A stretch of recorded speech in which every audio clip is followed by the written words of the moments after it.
There she is. Here I am. Amy, the internet went down at 5:58, so that's why we're a little late. Sorry. James is back with us. Okay. So I think Heather is working on Is Danny there? Yes, he's here. Heather's working on getting him booted back up. And of course, Sandra told you that Scott's going to be late joining us. He is on call and had to go to the hospital. So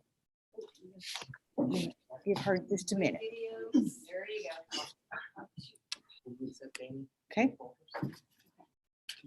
Oh, okay. Wait a minute. Let him connect to audio and then we'll go. All right, there he is. All right, I'd like to call the meeting of the Bryant School Board to order. It is 6:06, and our first order of business is the Pledge of Allegiance. Do we have a flag? Yes. Okay. All right. I pledge allegiance to the flag of the United States of America and to the republic for which it stands, one nation, under God, indivisible, with liberty and justice for all.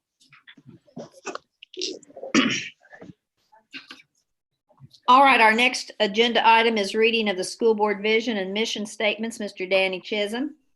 Bryant vision statement. Bryant Public Schools will be the state's premier provider of educational services. Our mission statement, Bryant Public Schools create opportunities for academic and personal success to ensure all students are future ready. Thank you, Mr. Chisholm. As we go through this virtual meeting, if you make a motion, I need for you to identify your name. This is such and such. And then when we have a vote, I'll call for a roll call, and Heather will call each of your names, and then you can either say yes or no. Okay? So our first item of business is the consent agenda. Dr. Walters. Yes, and we have approval of minutes. Uh-oh. Let me see. Dan, I didn't mute you. Yep. That's me. Okay, I think that'll take care of it. Yes, we have 2 minutes. Excuse me. Yeah, 2 minutes. We've got our March regular meeting and special meeting that we had actually last week. So be happy to answer any questions that you've got about the minutes from those 2 meetings. Are there any questions by board members? If not, this is an action item. This is Ben. I make a motion to approve minutes as presented. This is Kim. I second the motion. I have a motion by Mr. Llewellyn and second by Ms. Billingsley to approve the consent agenda as presented. Ms. Tipton, will you please do a roll call? Kim Billingsley. Yes. Danny Chisholm. Ben Llewellyn. Yes. Craig Leone. Yes. Tyler Nelson. Yes. Sandra Porter. Yes. Also, Dr. Walsh is not here for the beginning of the meeting, but he will join us later. And so we have a vote now of 6-0 to approve the consent agenda. Our next item is classified PPC recommendations. Dr. Walters or? Yes, we have Mr. James Kidd, who is the chair of the classified PPC that is with us tonight, and he will be presenting those items. So I'll turn it over to Mr. Kidd. Okay. We have 15 items we're looking at for review. The first one is administrative assistant. It was a revision. The job description is revised to remove 3 obsolete essential functions. Then the next one is assistant food service manager, which is a new job classification. The new job description is needed for the cafeteria at Bryant High School and Bryant Junior High. This new job description does not require new positions beyond those already in the budget. Then the next one is auditorium theater manager, certified or classified. It is a new position. The job description corresponds to a new stipend on the stipend schedule. It sets forth the specific duties of the existing employee who would perform the additional duties of the auditorium and theater manager. Moving to the next one is the case manager revised. This job description is revised to change the number of contract days from 207 to 200, or from 207 to 200. I guess we're going down. The next one is the Director of Administrative Services. It is a certified, it is revised. The job description is revised to change the title to the Director of Accountability to make the position of certified position and to add new essential functions. The next one, executive assistant and superintendent and school board. It is a revision. The job description is revised, remove an essential function. The next one is inventory support administrative assistant technology. It's a revision. The job description is revised from a 220-day contract to a 240-day contract to accommodate the increased workload for the position over the summer. Next one is K-12 district dyslexia coordinator. It's a revision. The existing job description for K-12 district dyslexia specialist is renamed to K-12 district dyslexia specialist. The job description includes additional essential functions and increases the number of days to 205 from 200. The next one is mental health coordinator. It is a revision. The existing job description for behavioral health specialist is renamed to mental health coordinator. The new job description carries with it the possibility the mental health coordinator will supervise mental health therapists. The mental health therapist is a new job description, creates new positions for mental health therapists in the district. The next one is a paraprofessional special education. It's revision.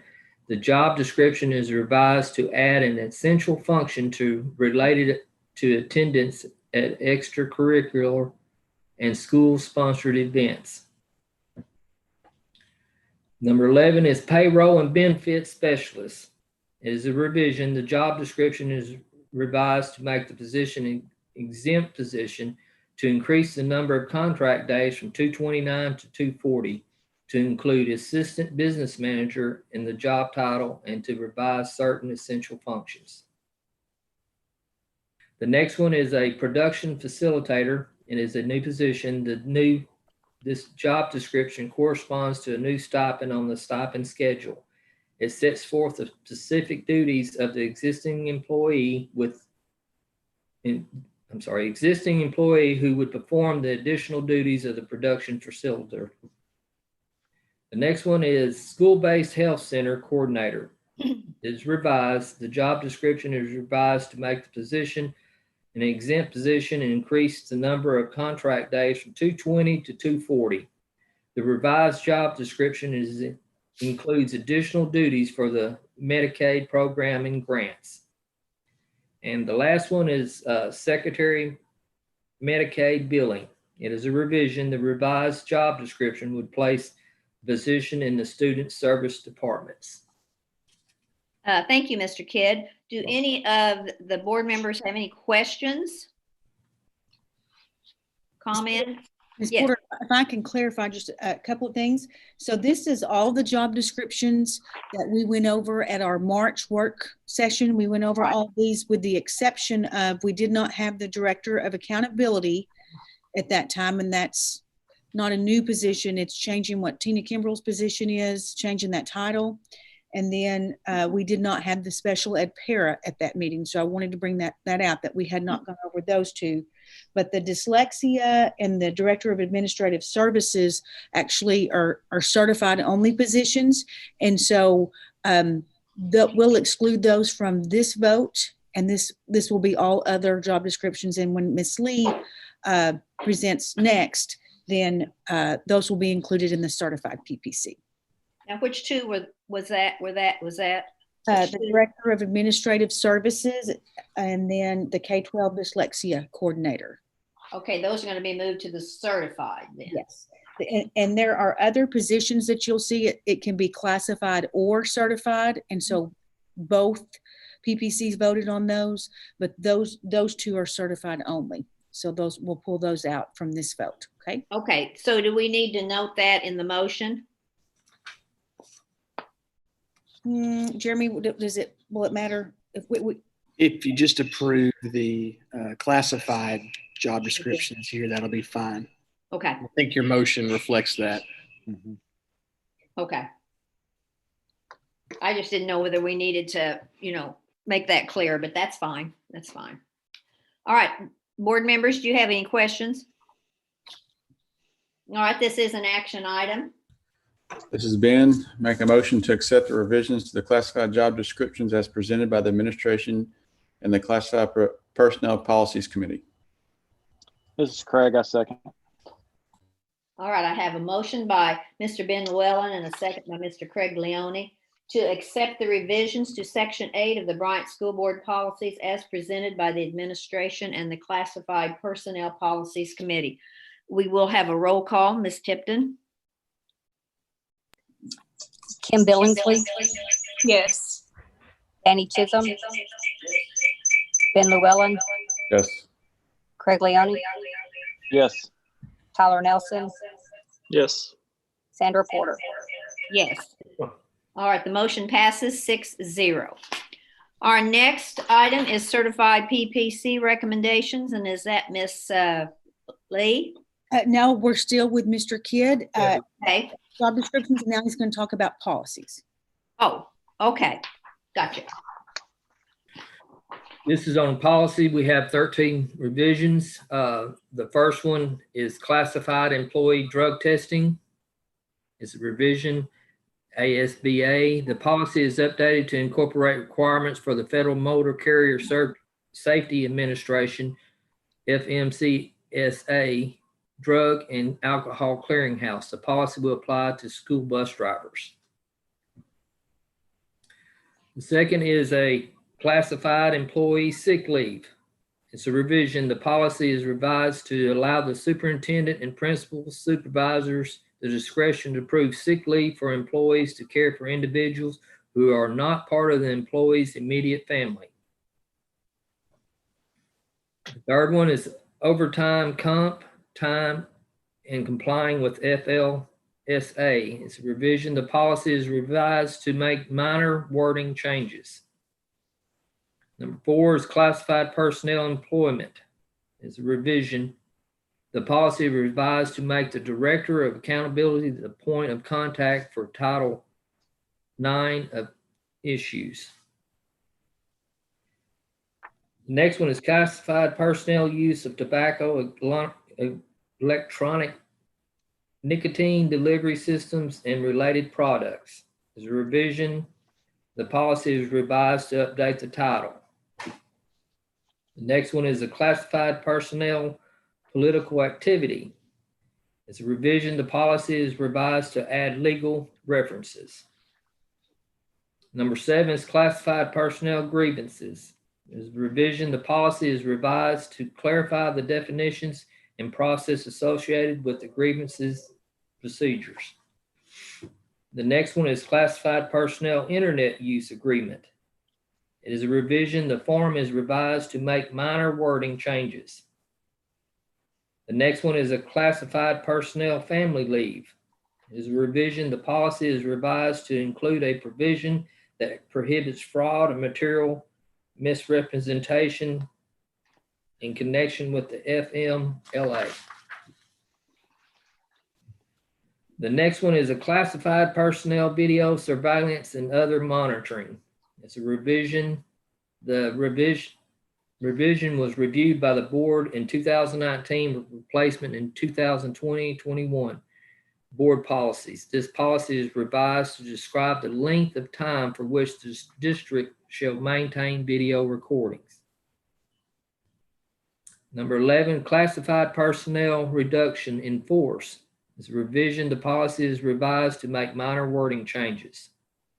Number 12 is classified personnel who are mandated reporters.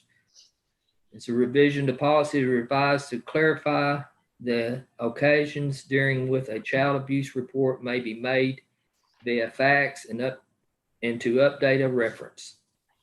And the last one is a classified personnel, social networking and ethics. It's a revision.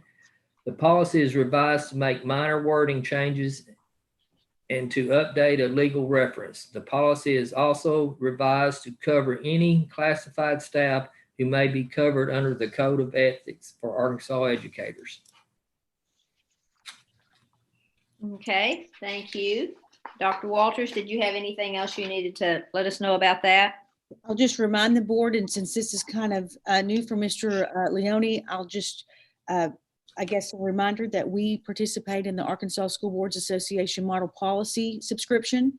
And these changes came from them, with the exception of the sick leave, and that actually came from our PPCs. Most of it was just cleanup, legal references and things like that. Just wanted you to know what the impetus was to make these policy changes. And the sick leave actually came from the certified PPC, but we mirrored that policy in classified. And so when we get to Miss Lee and it's her turn to do certified PPC, you'll see that a lot of these policies mirror each other. You know, what we have in certified, when appropriate, it's the same policy in classified policy as well. So. Okay. Board, do you have any questions? I have a quick question. On point 3.41,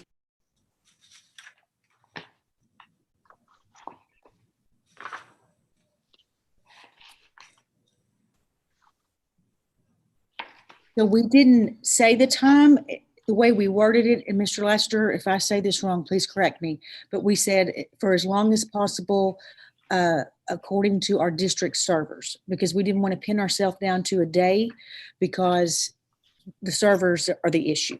So is that right, Mr. Lester? That's right. So what you have is the server issue, but if we're made aware that there needs to be something retained off those, then we just set that apart and keep it. So regardless of how long the server goes, we set that video aside. And I do need to clarify a couple of things before you all vote. This won't require a change in your motion or anything, but on policy 8.5, that was the sick leave revision. You'll notice that one of the new paragraphs references that it can be approved up to 3 times per semester/year. We wanted to clarify that that would be year instead of semester or year. That's how we presented it to the PPC. It's written that way to give options when we went through the PPC process, but the way that we presented it and the way that they voted at the PPC was year. And so just want to clarify that for the purposes of this action item. And then policy 8.4, you'll notice that there is a notation that would exclude the drug testing for people who operate school vehicles. Not school buses, that would still be there, but school-owned vehicles. And so wanted to make sure that we brought that up for the purposes of the record. Again, that won't require a change in your motion. That's just something to incorporate into the presentation that you're voting on for tonight. Okay. Okay, thank you, Mr. Lassiter. Any other questions? All right, this is an action item.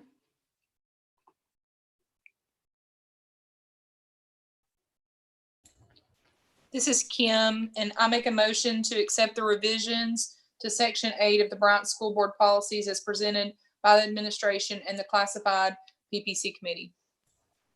This is Craig. I'll second. Ms. Porter, before Yes. we vote, can we just make notation that Dr. Walsh has joined the meeting, please? Oh, well, there he is. I didn't see him. Yes, thank you. Kim, you did first. Who did the second? Craig. Craig, okay.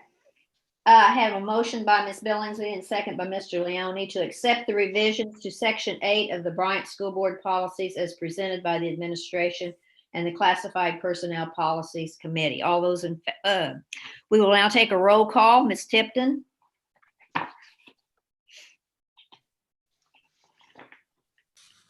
Kim Billingsley, Yes. Danny Chisholm, Ben Llewellyn, Yes. Craig Leone, Yes. Tyler Nelson, Yes. Scott Walsh, I just joined. I was not present for that. I'm gonna not vote. okay, Sandra Porter, Yes. That motion carries 6-0. All right, and now, Mr. Kidd, the salary schedule changes. Yes, we've got 3 sheets of it. We're changing the F pay scale. As you can see noted down below is from, we're changing it from Assistant Maintenance Director of Custodial Maintenance to Assistant Technical Director and Assistant Business Manager. Also, we're changing G. Mr. Kidd, can I stop you guys a minute? Come right here. I think it was in a different order, yours, or if you're looking at page 3 in your binder Okay. of the 3 salary schedules, it's the very last one. Okay. Oh, okay. Yeah, that makes more sense. That's the last one, Mhm. so I don't have to repeat it on the G. Yeah, Okay. Like I said, we're changing the G District Systems Administrator, Network Engineer, District Communication Coordinator, and the SBHC Coordinator. And the second sheet would be what, Dr. Walters?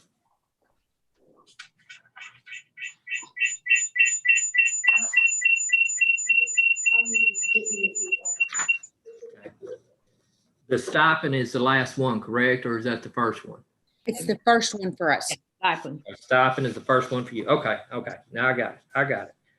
Okay, now on our stipend schedules for athletes and activities and administrative contract multipliers, we have a few changes on it. The high school auditorium manager at 0.1110 at $4,559.88.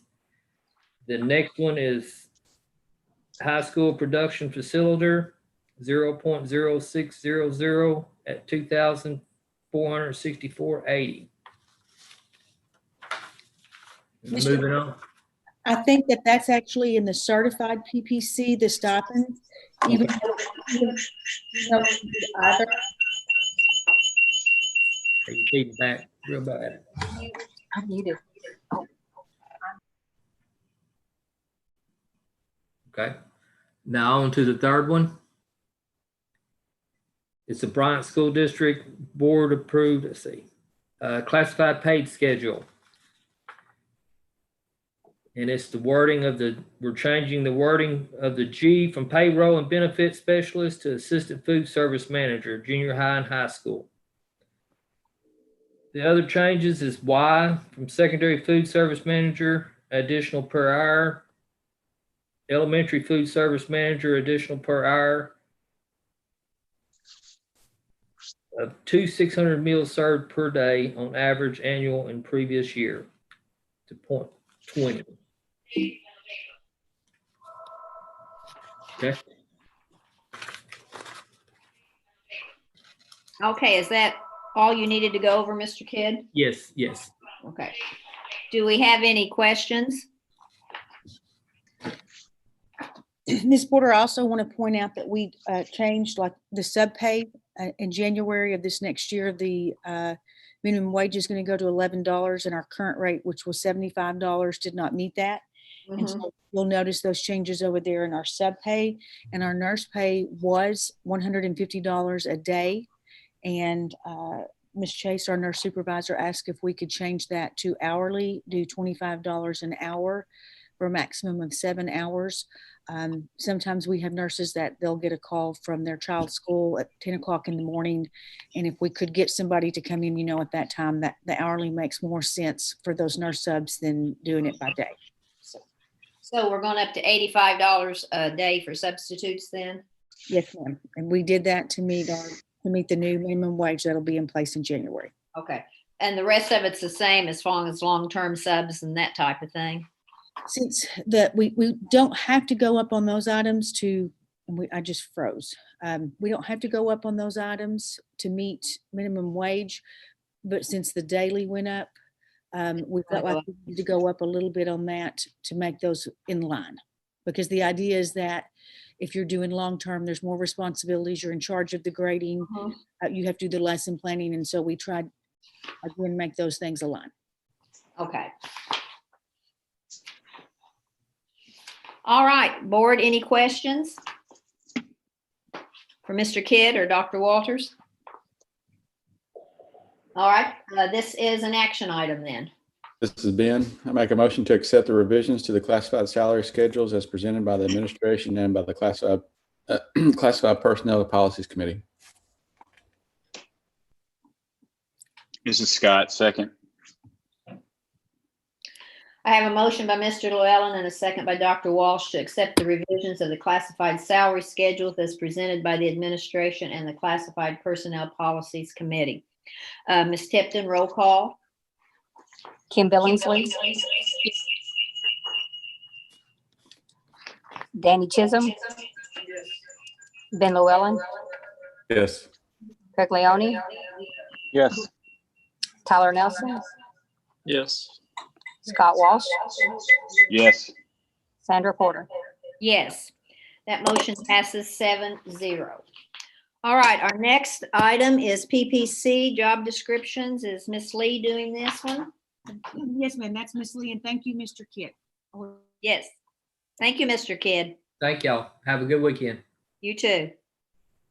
Okay, so it says Angie Dissinger because my computer is frozen, so she's handed me her computer. Sorry. Mr. Kidd, thank you for presenting. I appreciate that. Yeah, thank Next you. is the certified personal policy items, and Miss Amy Lee, the certified PPC chair, will be presenting that information. So during our April meeting, the certified PPC. Amy, I think you're muted. No, I can hear. I can hear. I can hear. Okay. Yeah, we can hear you, Amy. Okay. During the April meeting, the certified PPC voted to approve revisions to job descriptions. And the Mr. Kidd already went over several of the job descriptions. I'm going to just go over the ones that are the certified. There were a couple that were certified or classified. I'll be looking just at the certified. One is the Director of Administrative Services. This is a certified position, and it is revised. The job description is revised to change the title to the Director of Accountability to make the position a certified position and to add a new essential functions. And then the K through 12 District Dyslexia Coordinator is a certified position.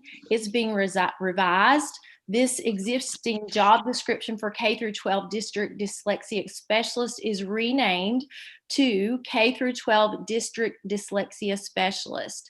The job description includes additional essential functions and increases the number of days to 205 from 200. And all of the other job positions that are being revised, Mr. Kidd went over those, so I won't go over those again. Okay, thank you.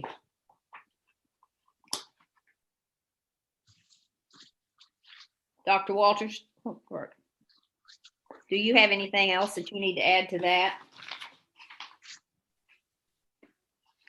We're not hearing you. So I just wanted to bring to your attention that on the job description, it's correct. On the summary, there's a mistake. It should be District Dyslexia Specialist. That should be District Dyslexia Coordinator. I wondered if I was reading that wrong because it said the same. So it should be coordinator. But it is correct on the actual job description. That Okay. Okay. All right. Any questions? All right. This is an action item. This is Kim, and I make a motion to accept the revisions to the certified job descriptions as presented by the administration and the certified personnel policies committee. This is Ben, second. I have a motion by Ms. Billingsley and second by Mr. Llewellyn to accept the revisions to the certified job description as presented by the administration and the Certified Personnel Policies Committee. We will now take a roll call. Kim Billingsley, Yes. Danny Chisholm, Yes. Ben Llewellyn, Yes. Craig Leone, Yes. Tyler Nelson, Yes. Scott Walsh, Yes. Sandra Porter. Yes, that motion passes 7-0. Now let's go to the policies for the certified PPC. During the April meeting, the certified PPC voted to approve revisions to Section 3 of the Bryant School Board policies. And I'm going to just go through and give a brief summary. Okay. Section policy number 3.1, the licensed personnel salary schedule. This is a revision. The policy is revised to clarify the timing by which teachers in the district will receive National Board Certified Teacher bonus payments. The revision is consistent with current district practice. Policy number 3.4, licensed personnel reduction in force. This is a revision and is revised to make minor wording changes. 3.7, licensed personnel bus driver testing is a revision. It's updated to incorporate requirements for the Federal Motor Carrier Safety Administration, Drug and Alcohol Clearinghouse. Policy number 3.8 is the licensed personnel sick leave. A revision. This policy is revised to allow the superintendent and principals the discretion to approve sick leave for employees to care for individuals who are not part of the employee's immediate family. Number 3.9, licensed personnel sick leave bank. A revision.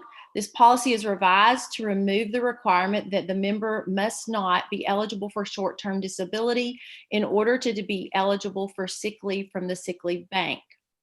Number 3.19, licensed personnel employment. A revision. This policy is revised to include new legal requirements on reading proficiency.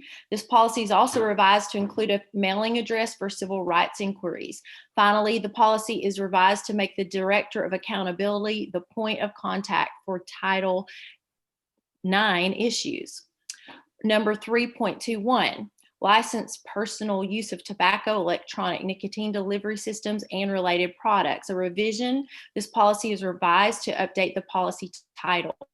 3.23, licensed personal political activity. A revision. This policy is revised to add applicable legal references. 3.25, licensed personal grievances. Revision. This policy is revised to clarify the definitions and process associated with the grievance procedure.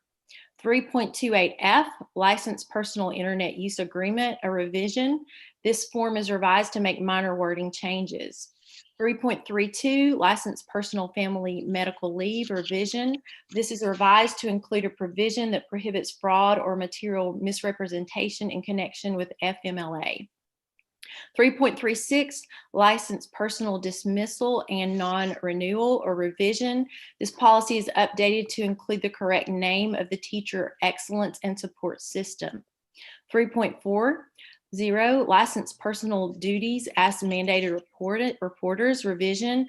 This policy is revised to clarify the occasions during which a child abuse report may be made via fax and to update a reference.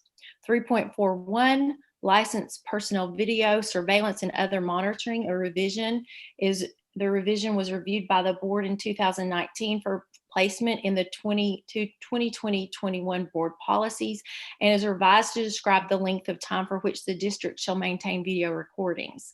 3.45, licensed personal social networking at ethics.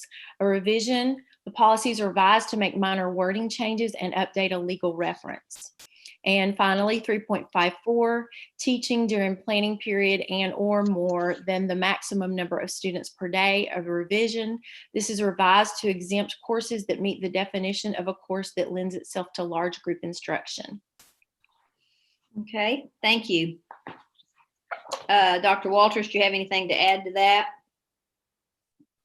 Okay, your Thank you, audio went off again. This is Jeremy. Just wanted to as we did with the classified policies, there are the two clarifications, one on policy 3.8 to make sure that reflects that up to 3 times per year that leave may be requested. And then on policy 3.7, it would exclude drivers of regular school vehicles, but it would include school buses. Again, you won't have to change your motion, but it's just to clarify that for the purposes of the presentation. Okay. Thank you, Mr. Lassiter.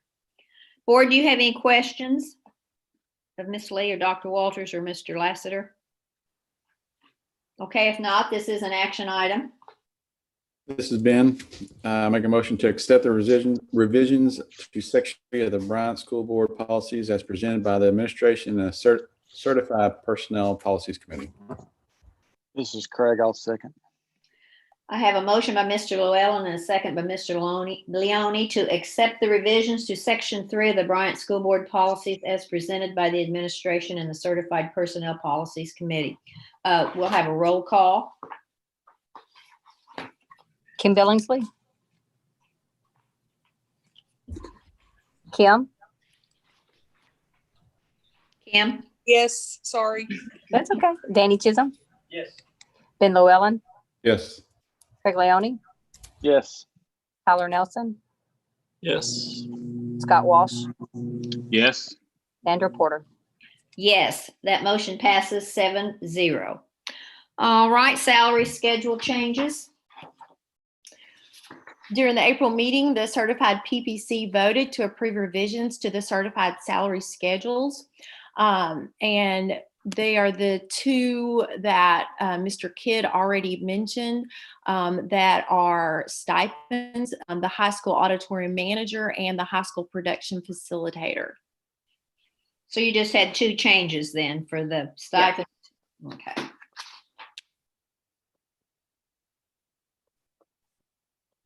And how did you come to those stipend index on those? What was your process to come to that? We looked at the hours after hours time and tried to compare it. We always try to look at existing stipends that we have. The auditorium manager, I told them it was based on only district activities. If we start getting a lot of people that rent the auditorium, like dance companies and things like that, and it's more, we may have to take another look at that. But what we looked at, we're looking at activities like our own band concerts and choir concerts and things like that. Okay. All right, board, do you have any other questions? If not, this is an action item. This is Kim, and I'll make a motion to accept the revisions to the certified salary schedules as presented by the administration and the certified personnel policies committee. Do I have a second? This is Scott. Second. I have a motion by Ms. Billingsley and a second by Dr. Walsh to accept the revisions of the certified salary schedules as presented by the administration and the certified personnel policies committee. All those, please take a roll call. Kim Billingsley. Yes. Danny Chisholm. Yes. Ben Llewellyn. Yes. Craig Leone. Yes. Tyler Nelson. Yes. Scott Walsh. Yes. Sandra Porter. Yes, that motion passes 7-0. Mr. Lassiter, approval of remaining school board policies. Yes, ma'am. Thank you. You've just approved revisions to sections 3 and 8 of your board policies. I'm asking you to approve sections 1, 4, 5, and 7 of your school board policies. There are no suggested revisions to sections 2 and 6. We went through these during your work session, and you have a summary of the proposed revisions to those sections, but I'm happy to answer any questions that you might have.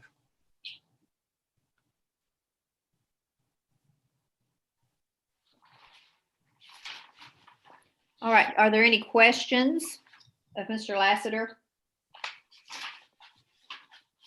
We did go over this. Dr. Walters, did you have anything to add? No, ma'am. I'd be happy to answer questions, but I don't have anything to add. Okay. All right. This is an action item then.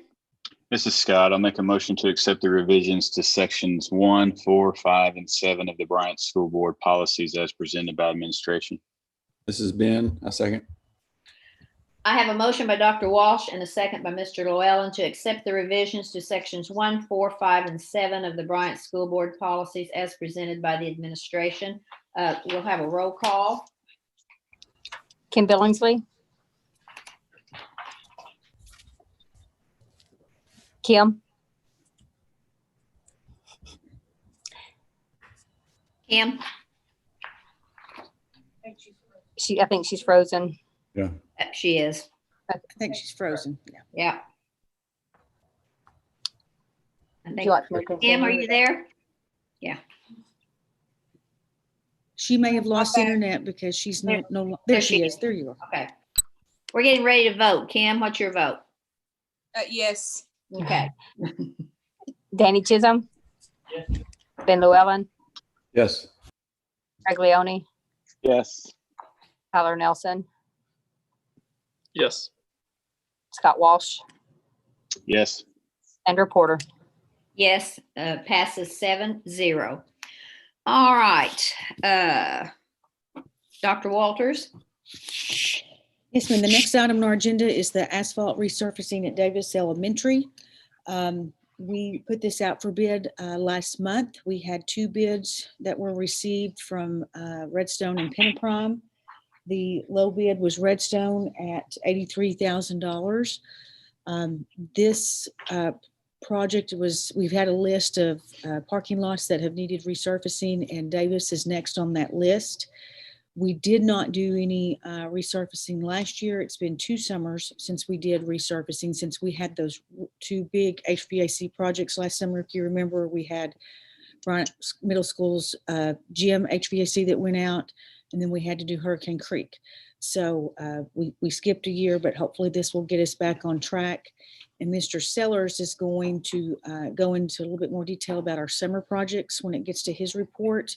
This is probably going to be our only big project that we do this summer that's out of our operating money. We've got the 3 roof projects that you've already approved. We've got the 2 HVAC and our turf from our second lien bond proceeds. So this is going to be the only big project we bring to you for this summer. I'd be happy to answer any questions. Board, do you have any questions for Dr. Walters? Yeah, I've got one. This is Craig.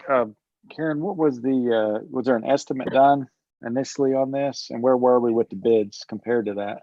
So I don't know that we had an estimate, Mr. Leone. We looked back at past projects that we've done for the other elementaries. Spring Hill was the last one that we did in 18, and it was 120-something thousand, but that parking lot is also quite a bit larger. So Collegeville was the year prior to that, and this is actually a little bit cheaper than what Collegeville was. So I think the bids were actually good bids. Okay, thank you. Okay, any other questions for Dr. Walters? All right, this is an action item then. This is Craig. I'll make a motion to approve the quote from Redstone in the amount of $83,276.20 for asphalt resurfacing at Davis Elementary for work to begin after July 1. This is Ben. Second. I have a motion by Mr. Leone and a second by Mr. Llewellyn to approve the quote from Redstone in the amount of $83,276.20 for asphalt resurfacing at Davis Elementary for work to begin after July 1st. Roll call. Kim Billingsley. Yes. Danny Chisholm. Yes. Ben Llewellyn. Yes. Craig Leone. Yes. Tyler Nelson. Yes. Scott Walsh. Yes. Sandra Porter. Yes. That motion passes 7-0. Our next item is appointment of district treasurer, Dr. Walters. Yes, ma'am. This is something that is required in law that the board appoint a district treasurer.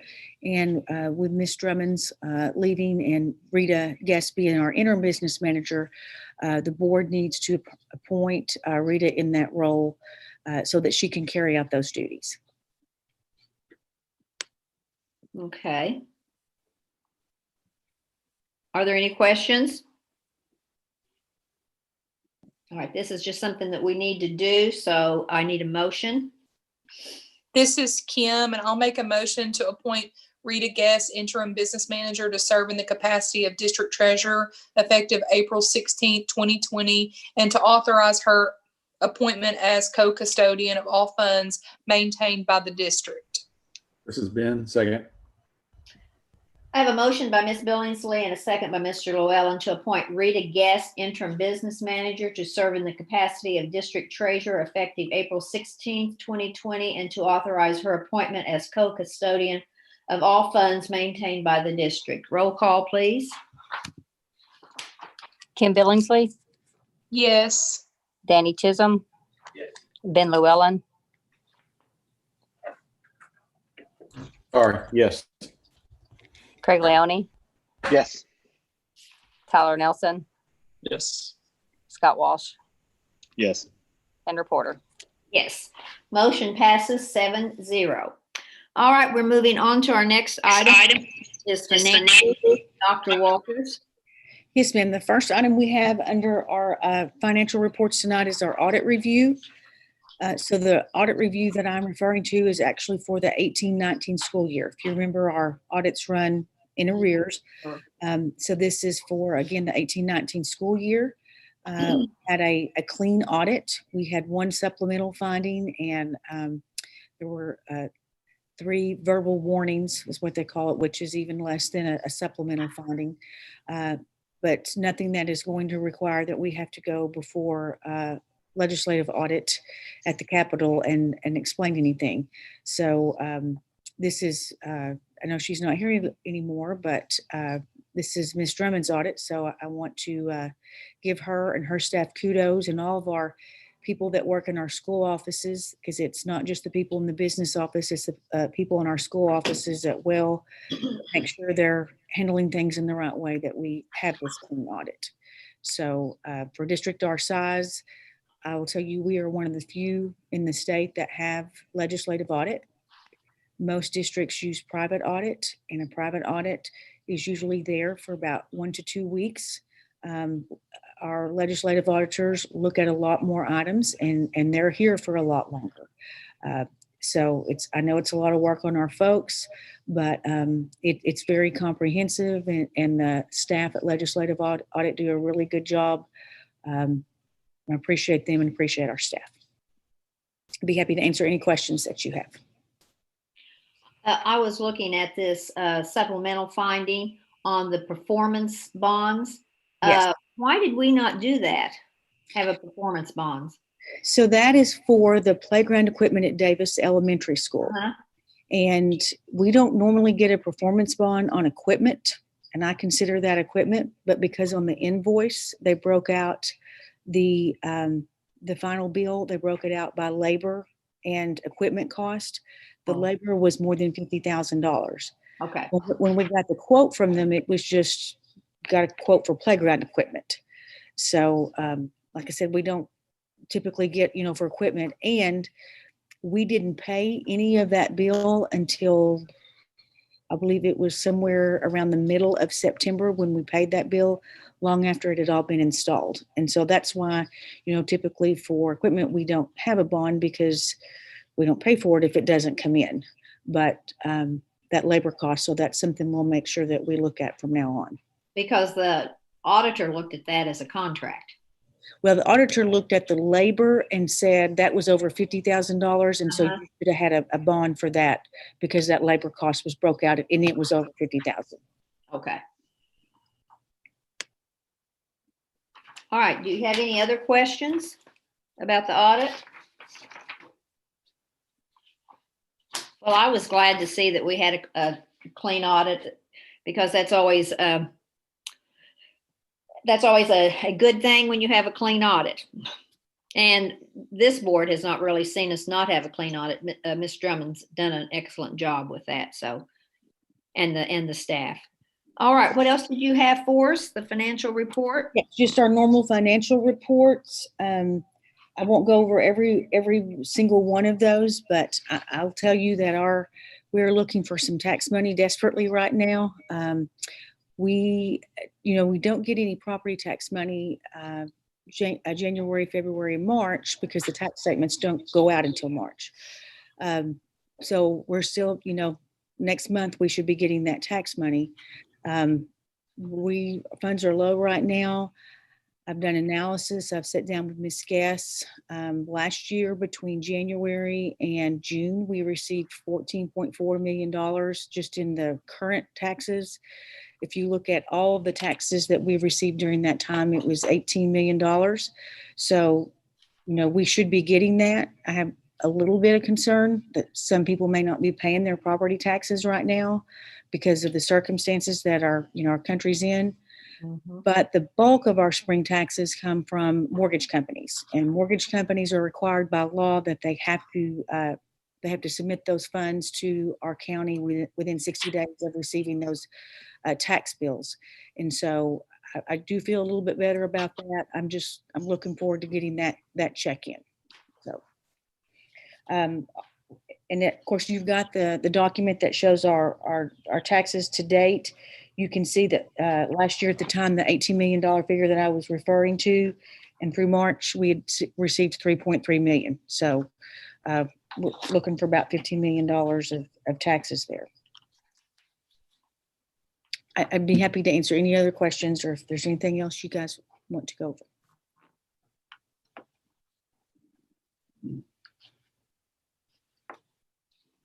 Well, I was looking at the legal balance. It's really not that much different than it was a year ago, is it? Now, I mean, it is. It's about what, 700,000 less. Yeah. It's lower than it was last year, but Yeah. it's always a low time for us just because we don't get any, tax money for 3 months. But it's lower, but also with the issues that we had with maintenance and the budget stuff that we had back in the fall. I mean, it's good, we knew it was going to be a tight year. Like I said, I'll be very happy when I see that tax check that it comes in like I hope that it does. Do you have any idea what you think our legal balance will end up being? I think that we'll still hit what we had budgeted. Of course, okay. I'm going to preface that with if our taxes come in. Course, here's the thing: if our taxes don't come in this year, or excuse me, during these months, this is the 2019 taxes. So if people don't pay them now, if they don't pay them this fall, then the state is going to shore us up on the 25 mills. It's right. the mills above that, will be the issue. So, I mean, we'll eventually get it, but like I said, I'm hopeful because the bulk of that we get in the spring is not from individuals. It's more from the mortgage companies that we get. When are we going to really start looking at the budget for next year? I've started it. I'm doing some adjusting. I have adjusted the collection rate for next year for those mills that are above our 98%. I mean, the URT, the 25 mills. I don't think that we can plan on our normal 96% collection rate. And so I've adjusted that down. So we have already started on that, and we're looking at making some cuts for next year, just because I'm worried that the revenue's not going to be there, and we need to get our balance up, because we've had money in the bank from our building fund, but we're almost done with that, so we can't count on that in these lean months like we have right now, where you do have lean months because you don't have revenue coming in. We've got to get our balance up so we can survive the lean months. So right. we're looking at making some cuts for next year. Yeah. All right. And let me back up and say, because I don't want to cause panic, we're not looking at riffing anyone. What we're looking at as people leave their positions or are retiring, we're just looking at every position to see, what can we absorb. So. Okay. All right, the informational reports, Mr. Sellers.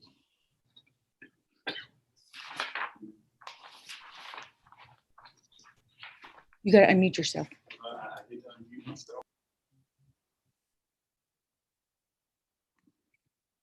I can do that. We hear you. All right. It's overrated. yesterday I went down to the stadium and walked around with Andrew Fuller from Baldwin and Shell. And if you've not been by there lately, there's been quite a bit of work completed. The slabs for the concession stand and the ticketing areas, those are complete. The underground electrical and plumbing, it's still being worked on. That's an ongoing piece of the project. The site concrete, it's also ongoing, particularly on the east side over by Building 40. The red iron, the steel structure is going up. It's going up fast. They started that this week, and they've completed a lot of the steel is erected down there. The decorative fence, you may recall the relocation of that. That's an ongoing project, but that is in play already. Demo and grading where their construction trailer previously was, it was inside of the fence down at the pass gate, if you will, outside of Building 40 where the snow cone stand used to be. That job trailer has been moved outside now because they are currently working on some concrete in that area as well.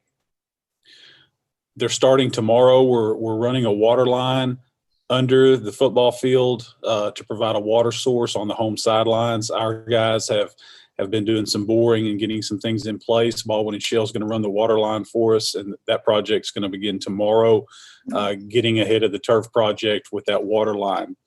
The block work, that's going to begin in the next couple of weeks. They've got a mock-up down there of what the block on the exterior of the concession stand is going to look like. That's going to begin in 2 weeks. The bleacher portion of the project, the foundations, they're going to start on those foundations for those bleachers. You may recall that in this phase of the stadium renos, we're going to extend out on the ends to where the ramps are on either end. One end down by the band shell, the other end nearest the concession stand. We'll be extending the bleachers out on both ends, approximately 400 bleachers, additional seats on each end for a total of 800 seats in that area. So the foundation for that project is going to begin here in the coming weeks. The bleachers are scheduled to be delivered in June, mid to late June, and that'll be about a 3-week process for them to get those bleachers installed and get the ramps reconnected to the bleachers. So that's kind of where they are on that project at this time. You guys have any questions? Do we have any questions of Mr. Sellers? Thank you. Yes, ma'am. So to talk a little bit about summer projects, again, they're doing some work ahead of the turf coming in. Turf was the turf itself, as well as all the material for turf installation, both inside of Building 40 and on the football field. The delivery, it showed up yesterday. They've spent the last 2 days unloading semi trucks, getting all that in place. They're still working on that. Looks like they'll be back for a third day tomorrow. We will have some sleeves installed at the end of next week, I believe it is.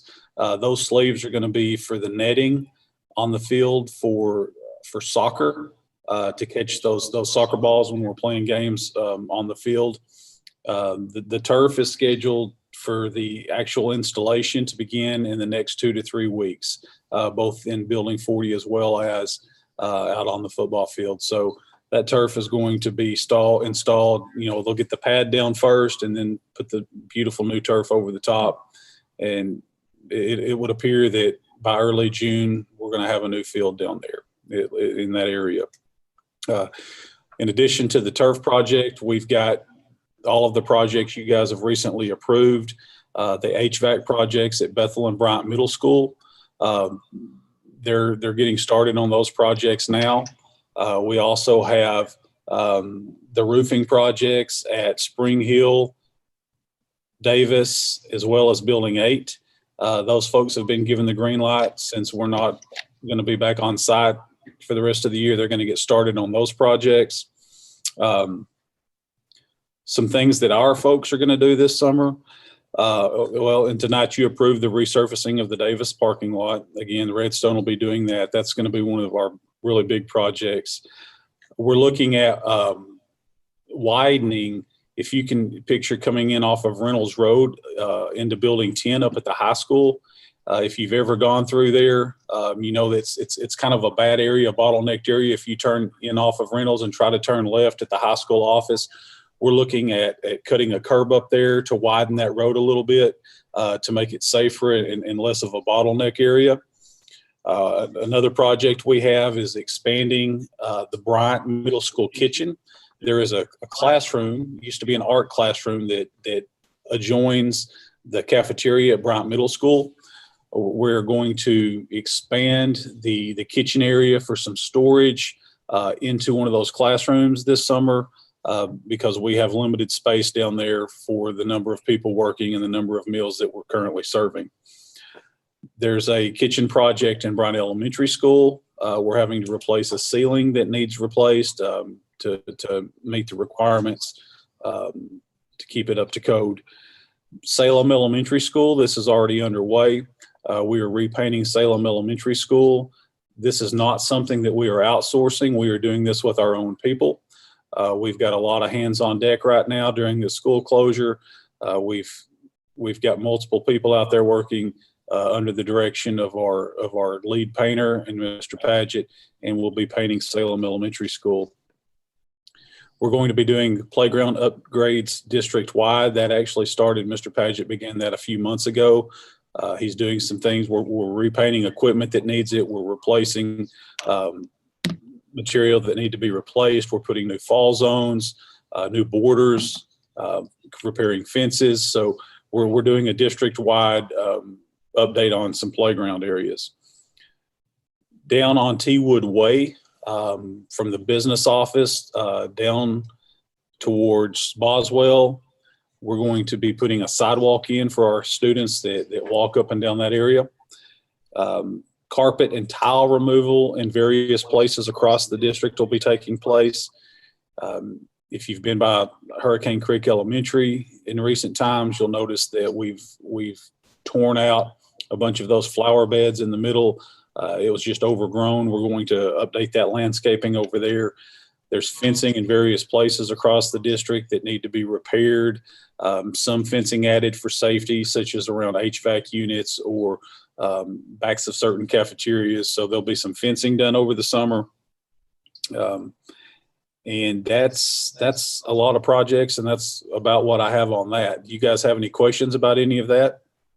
So you said we weren't outsourcing some of that, or what about the sidewalk and some of those kind of things? Are we outsourcing? Yes, yeah. Now sidewalks, we have to outsource things like pouring the concrete. Yes, ma'am. Okay. Mr. Sellers, this is Tyler. What are we doing with the old turf? Coach Lee has found several places in the district. He came to me last week. There's some areas at the stadium that he wants to show me where he's got some ideas that we can do to take care of some eyesores down there. Okay. What do you want to do with it? Well, nothing. I just hate to throw it away. I mean, there's probably plenty of places we could use it. I mean, for instance, we are going to retool as much of it as we possibly can. Bethel could probably use some for a different play area for the kids other than the field of rocks out by the road. Yeah. There's probably some other schools that could use it too. So. And one of our playgrounds out at Parkway, we've talked about even putting some form of surface out there on that playground for the kids besides mulch. And that was actually suggested. Dr. Walters, Mr. Paget even had mentioned that previously. So there's lots of different options. We actually have more places we could use it than we actually can. There's not enough of it to do all we could do with it. But there's lots of different places where we can put that back to good use. Okay, good. That's good. All right. Thank you, Mr. Sellers. One more detail real fast that I'd like to share. Okay. Just the month of April. I know Dr. Walters has shared with you how much that our food service department has been working so hard to feed these children, and our bus drivers are driving these buses now, and we're delivering food. We're seeing those numbers daily go up with the number of meals that we're serving. Just for this part of April thus far, we have served 10,867 breakfasts and we have served 12,606 lunches to this Wow. point in the month. Now, that's not near what we would do typically on a normal day when all our kids are at school, but we are seeing that number Wow. increase, and a lot of our families are taking advantage of the hard work our people are putting in. Well, that's good. I saw that, I think there was a posting today that 90% of the districts in Arkansas are actually doing that. And we're proud to be part of that 90. Well, Mr. Sellers, it sounds like you have a lot going on. I know how to look busy. Yeah. All right, Dr. Walters, your report. Yes, ma'am. And I would like to say something about food service before I talk about my list. There are a lot of districts in the state that are doing something. I know a lot of them are doing like maybe 2 days a week, and they're sending home, items that kids can have the other days. Our food service is actually cooking hot meals and delivering. And then on Friday, I think we're, with some help from the Arkansas Food Bank, we have some items that we're actually giving them for the weekend. But our folks have really gone above and beyond. And last Thursday, before Easter, they, out of their own pockets, our food service ladies got plastic eggs and candy and filled them and put on bunny ears. And when they delivered meals last Thursday, they handed out Easter eggs with candy. So I can't say enough about the job that our folks have done in food service. It's been amazing. First thing, I tell you what, I'm going to skip update on online learning because it's going to take a while. And I'm going to ask Ms. Dissinger, she's got something she's going to share with you. So I'm going to hit the other things that won't take as long. Graduation options. So a few days ago, I shared a survey with you that we sent to all of our seniors. We were asking them, if we held a ceremony later in the summer, are they still interested in participating? And then we also asked them their preference as to would they rather have a virtual ceremony in May, or do they want a traditional graduation, even if it's in July? And as of 10 minutes until 6, we have 89 students that have said that they will not participate in graduation. We've had 328 that said they would. And then of those that responded, 313 want a traditional graduation and 15 said virtual. So at this time, these are our options that we have. And I know at our work session, we talked about Simmons Arena. But I can tell you, I talked to them myself because I too thought that doesn't make any sense that they don't have any dates in June or July. They don't have that many concerts to reschedule. But I spoke to the man and he said they could not give us any dates for June or July. And I know of 2 other districts that used Simmons Arena for their graduations that they told the same thing.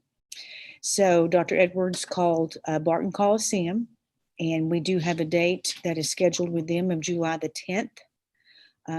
It does not hold as many people. It's about 6,000 people. So we may have to limit tickets for that. They'll have several tickets, but it may just not be anyone can come that wants to come. But it also may be a factor if we have almost 100 students that don't participate, then, that may help with that number. Well, not all of your seniors responded, did they? We had 417. So I think we're giving them till tomorrow, Dr. Dissinger, is that right? Yeah, so we're giving them till tomorrow. But we've had 417 that have responded. And how many seniors do we have? 636. 636. Yeah. But even if they don't respond, if you actually have it, they still could come, right? Oh, yes.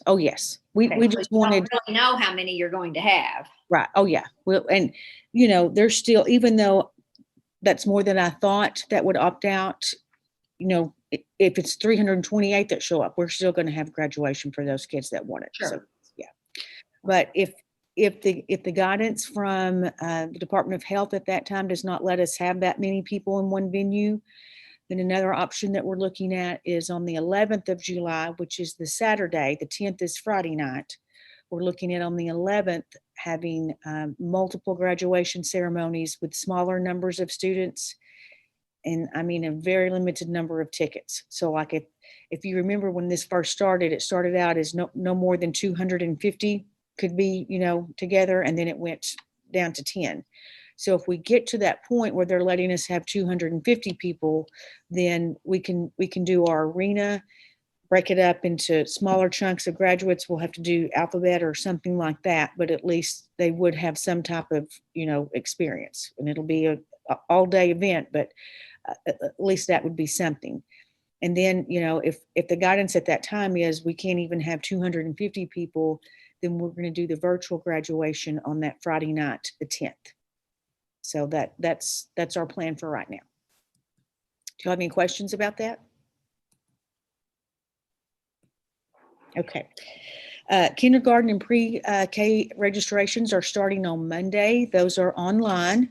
Mr. Paget is actually building us a box to put outside of pre-K so that parents can drop off paper registrations if they need to. But kindergarten registration, I think, is pretty much all online. So we're going to have to talk about at a later time how we're going to screen those kindergarten students. We've always screened so that we know how to make placements. Hopefully later this summer we'll be able to do that. We kicked around a few ideas, but for right now we really need to do registration so we know numbers, how many students we're talking about. We need to know how to staff and things like that. So that will start on Monday, and Devin's done a good job. She's been messaging that. Our Teacher of the Year, I don't know if you've been keeping up on social media, but we've been announcing those. Each school announces that themselves. After they do that, we're going to try to put together a district video of all of them together. Their principals are sending, pictures and things to us so we can compile that.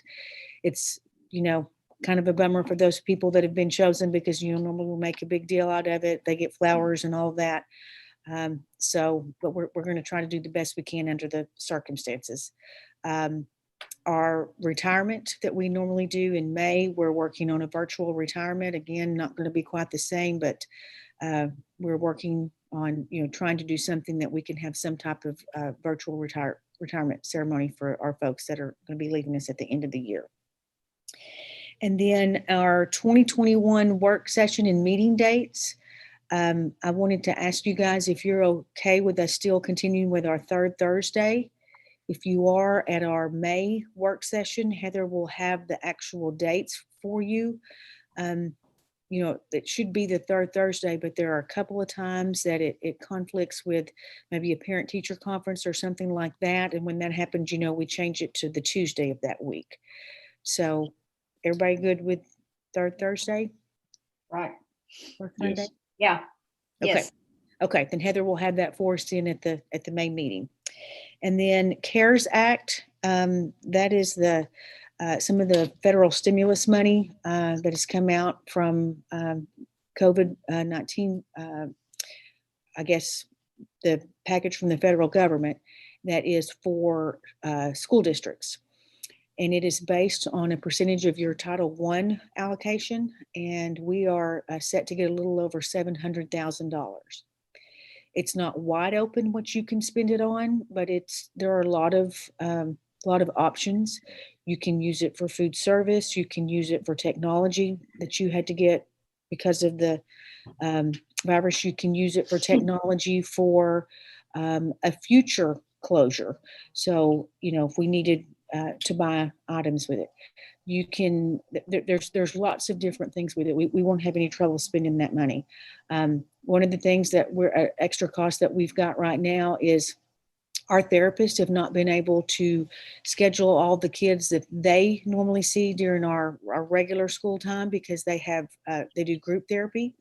And with teletherapy, they can't do that. And so we've had to bring in some outside therapists to pick up some of that slack. So, that money can be used for that. So there is some very general guidance about it right now. I know they'll come out with some more specific guidance, but we've kind of already started looking at that. And another pot of money, I will say that I've made some calls that I'm trying to advocate for is there is a $30 million that the governor has discretion over that's outside of this CARES Act money, and it has to be spent for education. Now, when I said it has to be spent for education, higher education is also in that. And everybody I know has needs right now, but I'm trying to advocate that they set aside some of that money for the food service issue. For us, that $700,000, a big chunk of it will have to go to offset our food service deficit if there's not another pot of money. So I'm told that that's being considered. It's up to the governor's discretion, but I'm hoping that even if it's not enough, that they make us whole, that they take care of all of our deficit, whatever would be great. I just hate for us to have to use all that CARES money for food service. But hey, if we get that, at least we won't have that deficit out of our operating. But I just wanted you to know that money is out there, and we're starting to look at that. So the last thing I want to talk about is online learning. We have a lot of departments that have done great. Our technology department, you can imagine the calls that they have had with everybody doing Zoom that's not used to doing Zoom. Teachers needing help, parents needing help. So our technology department's done great with that. Our curriculum specialists have jumped in there. They're doing videos all the time. They're doing lessons. Our teachers have done an amazing job calling, checking on kids, that are having trouble with the technology. Just everybody, that our therapists doing teletherapy for the first time, they've done an amazing job. We are working on a quick little survey that we want to try to send to our parents to get some feedback to see if we can figure out, things that we can change. If we can make some tweaks to make things better, then we'll, try to look at that or learn some things for if this happens again. But one of the things, we had started looking at doing some online learning before all of this even happened. We looked at, for next year, for different groups of our students that need flexible schedules. And so Dr. Dissinger and the secondary team had kind of already started looking at this, and they actually have a pretty good plan already started. So I'm gonna turn it over to her now and let her walk through what they had come up with. And again, this is all pre-COVID. So I'm going to share my screen. That way you can see.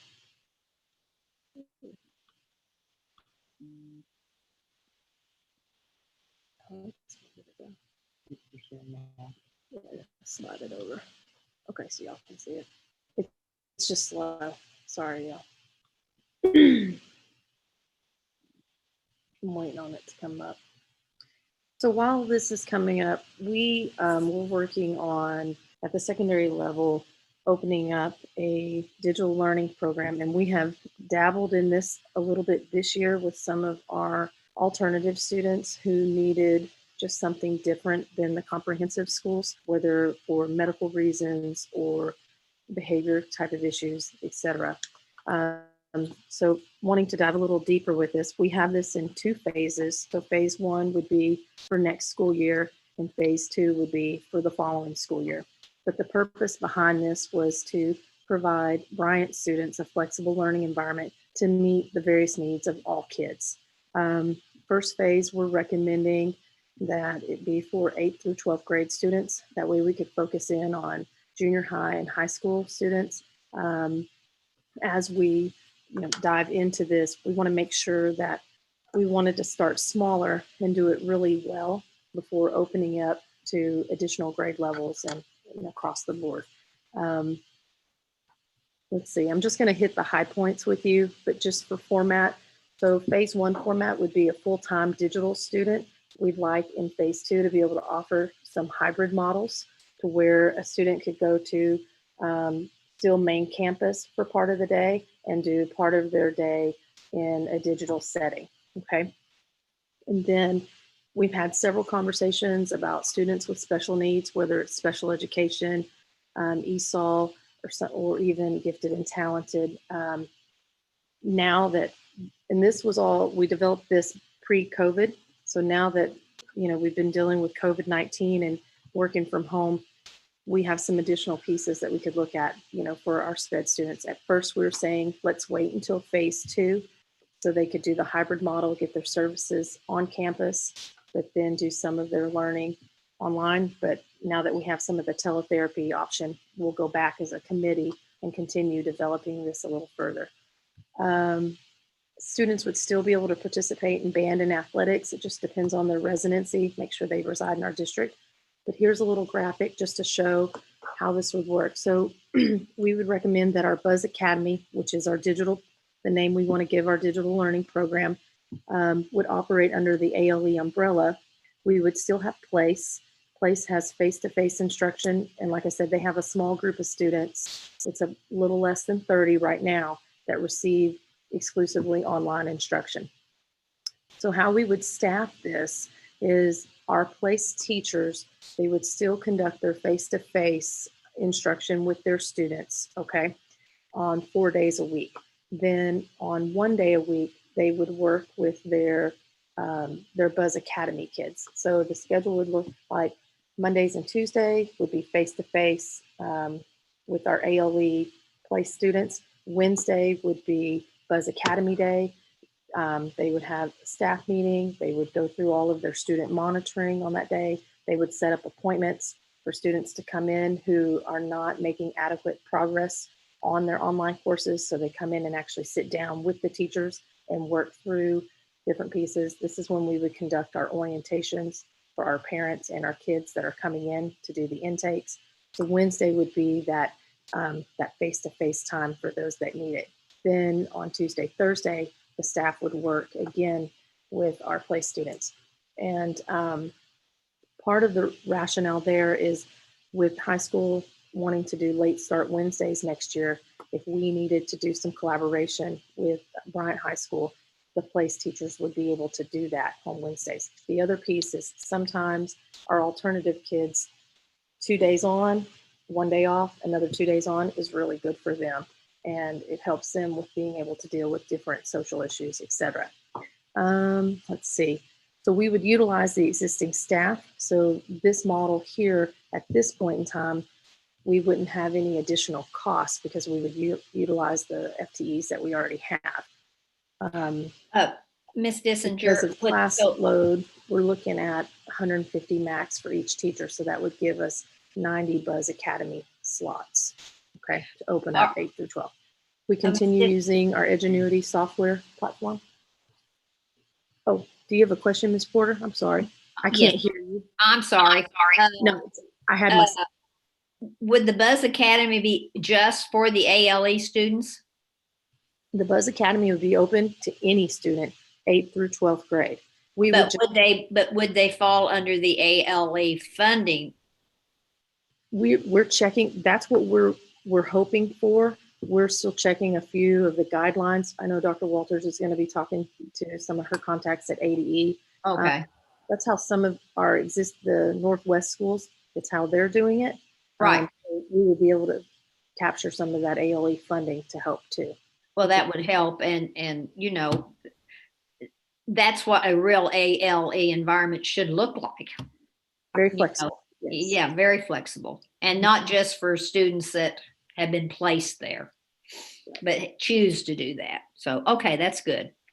So we've worked on our intent enrollment, having a contact survey for parents to utilize. And so we have a process of how a parent would get that information if they're interested, an application, scheduling those intakes. We have a student contract that we would utilize with the student and parent. And then we're in the process right now of creating a handbook. The kids would have an Edgenuity account and they'd have their own individual action plan, which are some of the requirements under ALE. So let's see. Then the other piece that we wanted to add on Wednesdays is that the students would have social and emotional learning support along with college and career readiness with teaching soft skills, resume building, interview skills, so those pieces. So we would create a Google Classroom, and some of the pieces that we're using at Bryant High School in our advisory, we would utilize here as well for our kids. So it's still a work in process. One of the things I want you to know is that this is definitely in draft form, but we thought we'd at least tell you these are some of the things we're working on.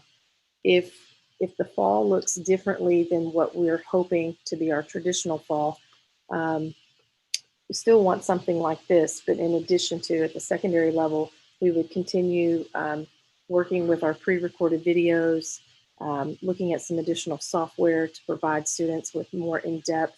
Right now, we've been focusing in on review skills. Well, next year we would have to teach, new learning to students. So we have a lot of work to do ahead of us in the summertime to prepare for that. And what we're doing now.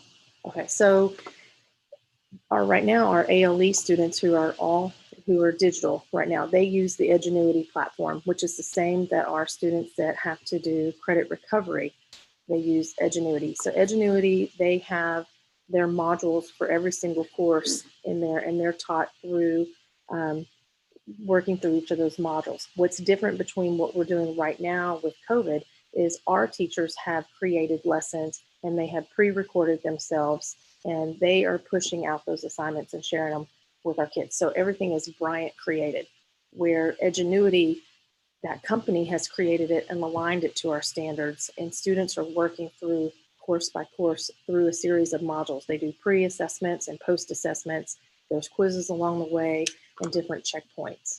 So that's the difference. Do you want Pam to talk about elementary? Let me mute me.